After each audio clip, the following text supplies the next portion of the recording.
વિદ્યાર્થી મિત્રો, હવે આજના એપિસોડમાં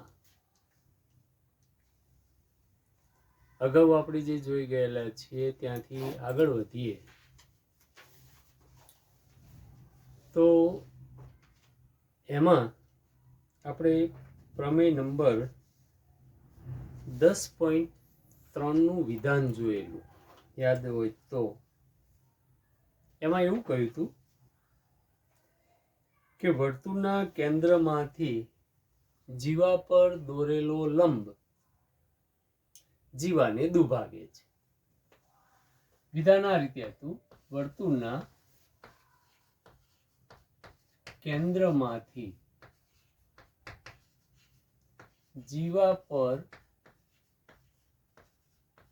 દોરેલો લંબ જીવાને દુભાગે છે. દુભાગે છે એટલે કે બે સરખા ભાગ કરે છે, આવું વિધાન હતું. ત્યાર પછી એમાં આપણે આકૃતિ દ્વારા પણ સમજાવેલું કે વર્તુળનું કેન્દ્ર હોય,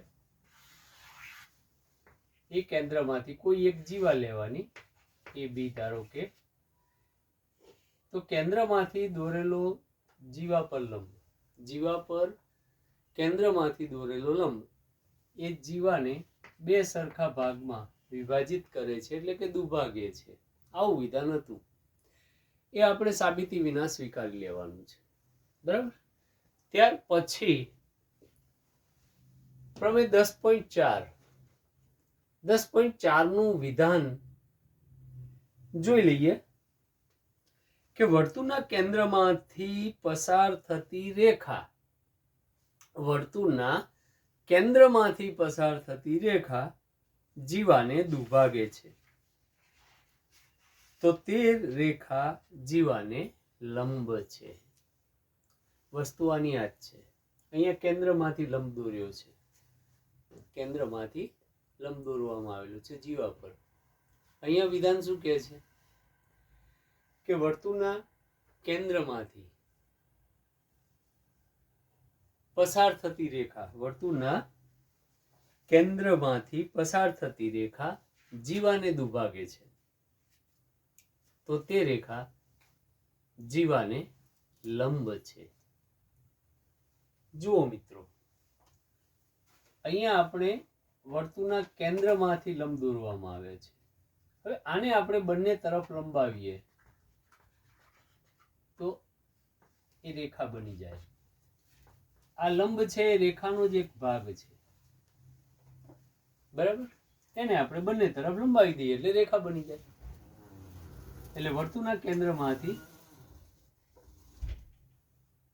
પસાર થતી, વર્તુળના કેન્દ્રમાંથી પસાર થતી રેખા જીવાને દુભાગતી હોય, જીવાને દુભાગતી હોય, તો તે રેખા જીવાને લંબ છે. એટલે કહેવાનો ભાવાર્થ એ જ છે કે વિધાન એનું એ જ છે, પણ બીજી રીતે આપણને દર્શાવ્યું છે. લંબના જગ્યાએ રેખા શબ્દ વાપર્યો છે, એટલો ફેર છે. એટલે એને પણ આપણે વિના સાબિતીએ સ્વીકારી લેવાનું છે, આ વિધાન પણ પ્રમેય નંબર 4નું. ત્યાર પછી આગળ વાત કરીએ તો ત્યાર પછી આવે પ્રમેય નંબર 10.5. 10.5નું વિધાન પણ સમજવા જેવું છે. એમાં શું કહેવા માંગે છે જુઓ. પ્રમેય નંબર 10.5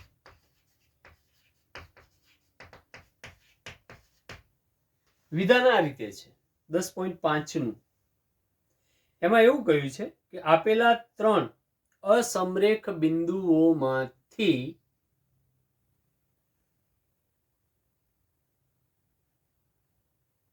એક અને માત્ર એક જ વર્તુળ પસાર થાય છે. જુઓ, આપેલા 3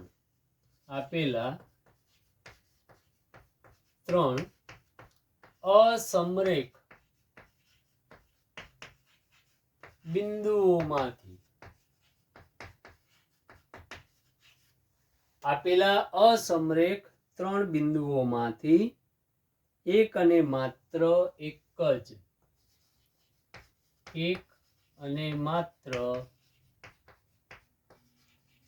જ વર્તુળ પસાર થાય છે એવું કહ્યું છે આપણને.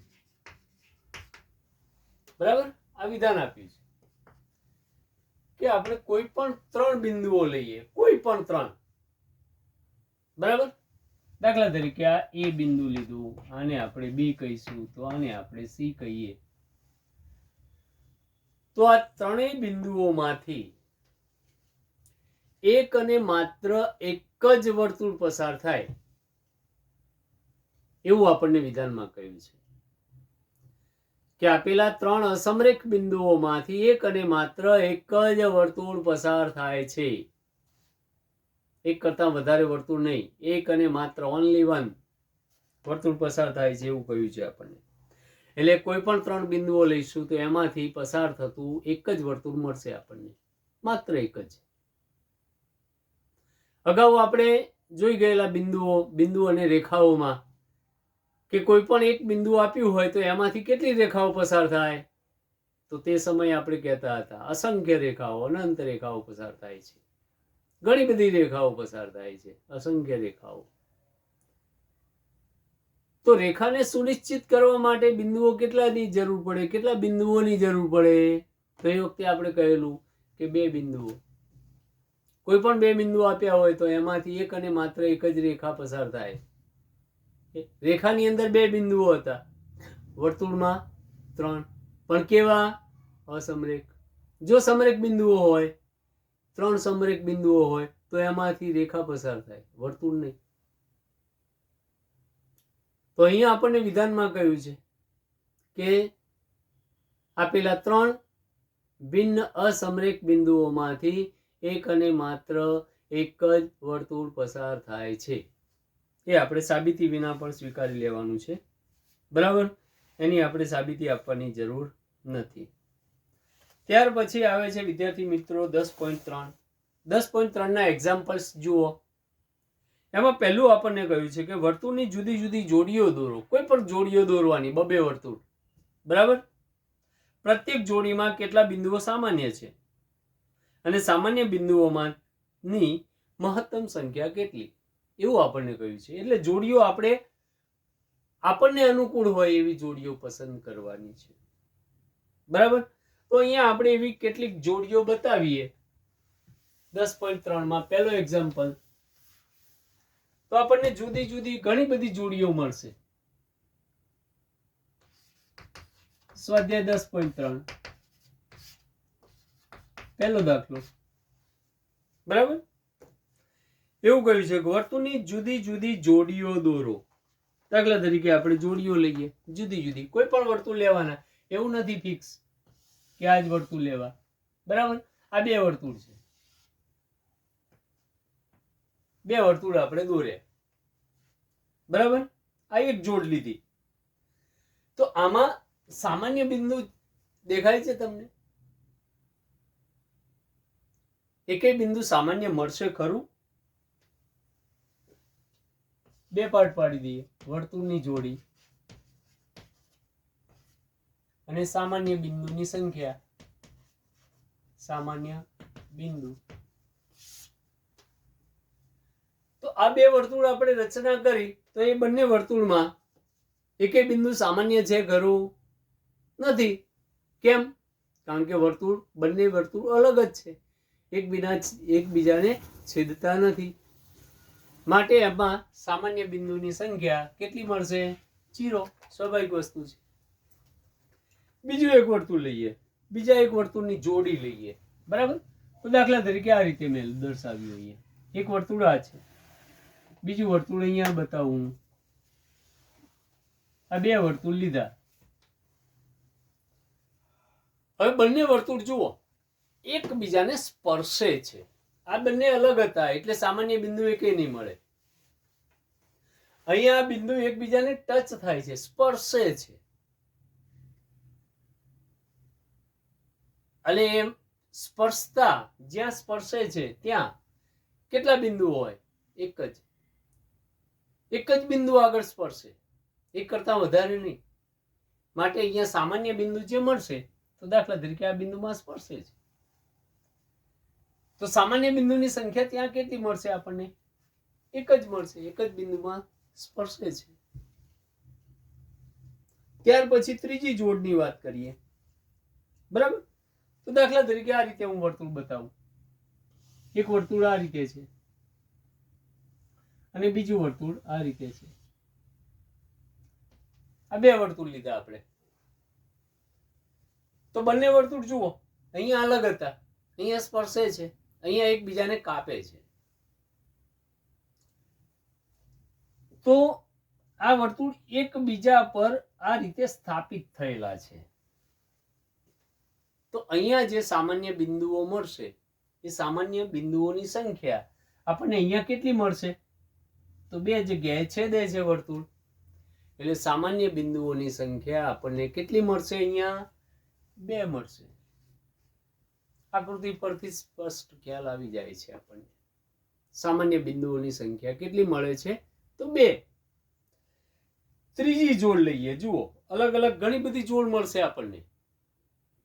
બરાબર, તો ત્રીજી જોડમાં વર્તુળની સિચ્યુએશન આ રીતે છે. બરાબર ને, આ હું ભૂસી નાખું છું હવે.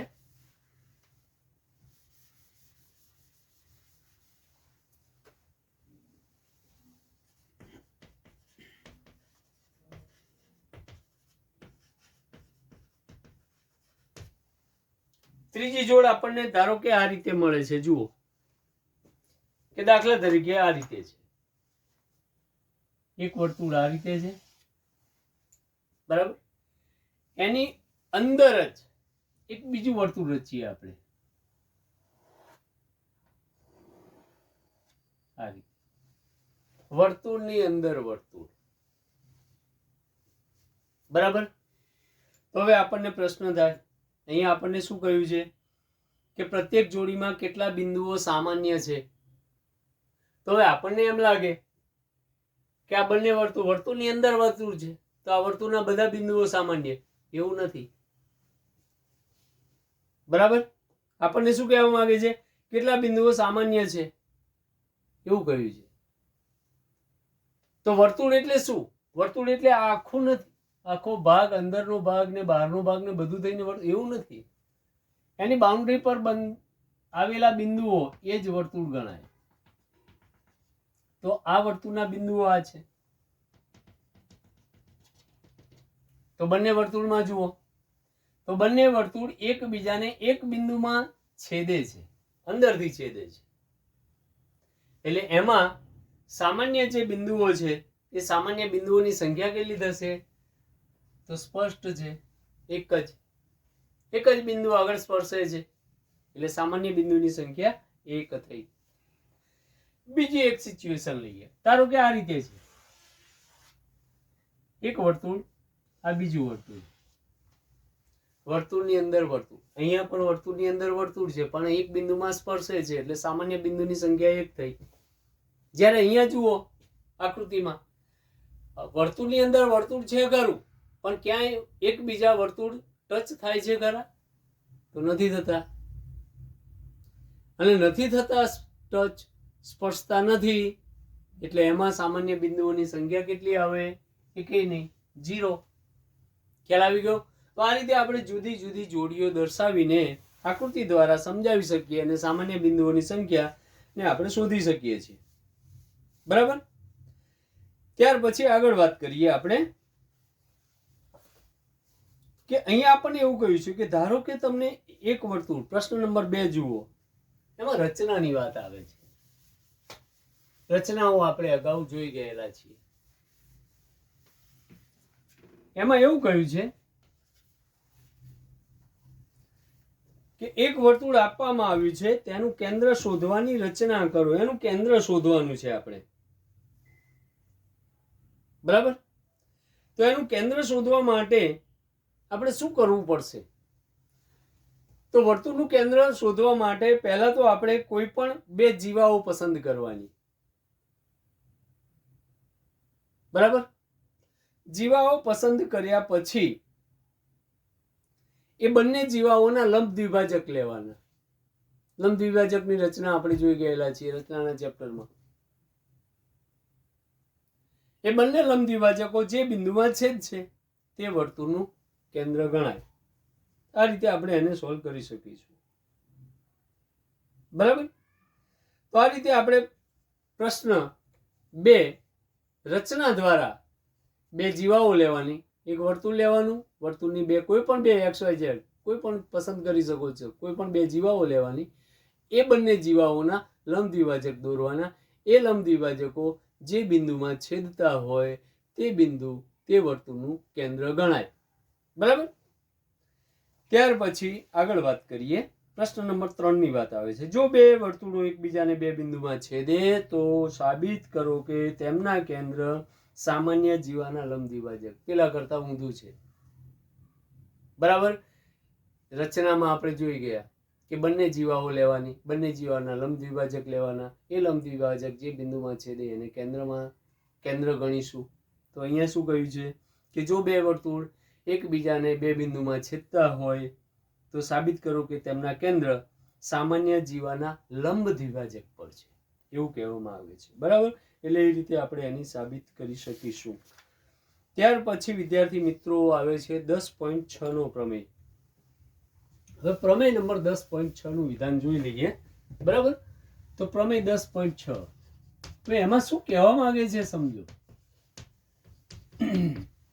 એમાં આપણને એવું કહ્યું છે 10.6 માં કે વર્તુળ બ્રેકેટમાં લખ્યું છે અથવા એકરૂપ વર્તુળ, વર્તુળ અથવા એકરૂપ વર્તુળ બંને માટે ની સમાન જીવાઓ વર્તુળના કેન્દ્રથી સમાન અંતરે આવેલી હોય છે. શું કહે છે જુઓ, વિધાન સમજો કે વર્તુળની સમાન જીવાઓ, કોઈ પણ 2 સમાન જીવાઓ લઈએ તો એ કેન્દ્રથી સરખા અંતરે આવેલી છે. ધારો કે અહીંયા એક વર્તુળની રચના કરીએ. બરાબર. આ વર્તુળ છે, ધારો કે આ કેન્દ્ર છે. તો વર્તુળની 2 સમાન જીવાઓ, કોઈ પણ 2 સમાન જીવાઓ લઈ લેવાની. એમના માપ સરખા હોવા જોઈએ. સમાન જીવાઓ એટલે કે સરખા માપ વાળી જીવાઓ. બરાબર. ધારો કે આ રીતે મેં લીધી. હવે આને નામ આપી દઈએ આપણે AB જીવા. આ જીવા છે એને નામ આપ્યું AB. આને નામ આપી દઈશું CD. બંનેના માપ સરખા છે એટલે આ સરખા છે બંનેના માપ. તો આ બંને જીવાઓ વર્તુળના કેન્દ્ર સાથે એને જોડવામાં આવે. લંબ લઈએ, અહીંયા પણ આનું અંતર લઈએ તો આ બંને માપ કેવા થાય? સરખા. એવું આપણને કહ્યું છે કે વર્તુળની કોઈ પણ 2 સામાન્ય જીવાઓ એ વર્તુળના કેન્દ્રથી સમાન અંતરે આવેલી હોય છે. એટલે આ બંનેનું અંતર કેન્દ્રથી કેવું હશે? સરખું. ક્યારે? જીવાઓ સમાન હોય ત્યારે. આ વિધાન પણ આપણે વિના સાબિતીએ સ્વીકારવાનું રહ્યું. બરાબર. ત્યાર પછી પ્રમેય નંબર 7 નું વિધાન. માત્ર વિધાનો છે. આપણે જે સાબિતી વાળા પ્રમેય હતા એ અગાઉ આપણે જોઈ ગયેલા છીએ. આમાં વિધાનો જ છે એટલે વિધાનોની જ આપણે ચર્ચા કરવાની છે. સાબિતીની જરૂર નથી એમાં. બરાબર. પ્રમેય નંબર 10.7 નું વિધાન કે વર્તુળના કેન્દ્રથી સમાન અંતરે આવેલ જીવાઓ સમાન હોય. આના કરતા પ્રતીક વિધાન જુઓ. પ્રમેયની અંદર અહીંયા આપણને જે વિધાન આપ્યું હોય એનું બીજો પ્રમેય, આગળનો પ્રમેય હોય એનું પ્રતીક વિધાન જ હોય છે સામાન્ય રીતે. બરાબર. તો 10.7 માં પણ એવું. અહીંયા આપણે શું કહ્યું કે સમાન જીવાઓ હોય તો વર્તુળના કેન્દ્રથી એમનું અંતર સમાન હોય. આમાં ઊંધું છે કે વર્તુળના કેન્દ્રથી સમાન અંતરે આવેલી જીવાઓ સરખી હોય છે. એકબીજાના પ્રતીક વિધાન અને બંને વિધાનો સાચા ઠરે છે. તો આ રીતે આપણે પ્રમેય 10.7 નું વિધાન સમજાવી શકીએ છીએ. એની સાબિતીની જરૂર નથી. હવે પછીના નેક્સ્ટ એપિસોડમાં આપણે સ્વાધ્યાય 10.4 એના દાખલા આપણે ગણતરી કરીને દર્શાવવાના છે. એ દાખલા આપણે શીખીશું. અત્યારે આટલે અટકીએ છીએ. નેક્સ્ટ લેક્ચરમાં આપણે આગળ શરૂ કરીશું. બરાબર. Okay. Good bye. Thank you.